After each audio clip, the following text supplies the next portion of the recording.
রাধে রাধে বন্ধুরা, জানো তো আজকে ফোনে স্ক্রল করতে করতে না এই ভিডিওটা দেখলাম। अंडा कड़ी पत्ता।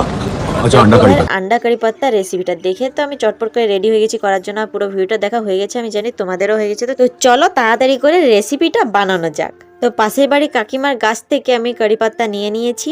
আর লাগবে আমাদের ডিম। এই ডিমটাকে সবার প্রথমে আমাদেরকে ফাটিয়ে নিতে হবে। ফাটিয়ে নিয়ে করে যে হলুদ অংশটা থাকে সেটাকে আমরা আলাদা করে রেখে দেব। এরপরে যে ডিমের সাদা অংশটা আছে সেটা ফেটানোর দরকার নেই। আমি তাওয়াতে তেল দিয়ে দিয়েছি আর কারি পাত্তা দিয়ে দেবো। ভালো করে ভেজে নেবো কারি পাত্তাগুলোকে। কারি পাত্তাগুলো তেলে ভালো করে ভাজা হয়ে গেলে সেই গরম তেলটা সাদা যে আমাদের ডিমের অংশটা তাতে দিয়ে দেবো। এরপরে এই ডিমটা আমি গরম তাওয়াতে দিয়ে দেবো আর তাতে ছড়িয়ে দেবো একটু লবণ আর গোলমরিচের গুঁড়ো। ভালো ভেজে নেব। ব্যাস, তাহলে আমাদের তৈরি হয়ে যাবে যজ্ঞ ভাই স্পেশাল আন্ডা কারি পাত্তা রেসিপি। এইটা খেতে কিন্তু অন্যরকম হয়েছিল, এমনি ডিম ভাজার থেকে অনেকটাই আলাদা ছিল আর খেতে দারুণ ছিল। একবার বাড়িতে ট্রাই করতেই পারো। তো চলো আজকে মতো এখানে শেষ করলাম। কেমন লাগলো ভিডিওটা অবশ্যই জানাও। টাটা।